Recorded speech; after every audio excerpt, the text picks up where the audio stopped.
வணக்கம். இப்போ இந்த மாதிரி வெயில் நாளில் நிறைய கீரைகள், காய்கறிகள்லாம் நம்ம சாப்பிட்ணும். இப்போ இது நாங்கள் இன்றைக்கி தெருவில் வாங்கினோம். இந்த கீரை பேர் தரைப்பசலை கீரை. இது நல்ல வெயில் நாளில் சாப்பிட்டோம்னா இது உடம்புக்கு ரொம்ப நல்லது. இதில் நிறைய சத்து இருக்குது. இந்த கீரை எப்படி செய்யணுன்னா நான் செஞ்சு காட்டுறேன் பாருங்கள். இப்போ இந்த கீரையில் இப்போ வேர் இருக்கும். இந்த பாருங்க, இந்த இடம் வேர் இருக்குது பாருங்கள்.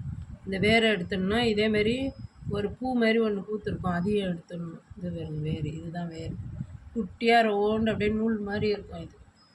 இதை எடுத்துடணும். எடுத்துகிட்டு வேறு இதில் இன்னும் ஏதாச்சும் பூச்சி வேறு எதனா இருக்குதான்னு பார்த்து இதை நல்லா இது பண்ணிட்டு அலசிட்டு இதில் ஒரு பச்சை மிளகா வைக்கணும்.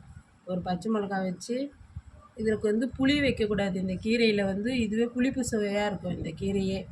அதனால் புளி வைக்காமல் ஒரே ஒரு தக்காளி, ஒரு பச்சை மிளகா, ஒரு 4 பல்லு பூண்டு வச்சு கடைஞ்சோம்னா அவ்வளோ வாசனையாக இருக்கும். இதுமாரி செஞ்சு சாப்பிடுங்க, உடம்புக்கு ரொம்ப நல்லது. நன்றி, வணக்கம்.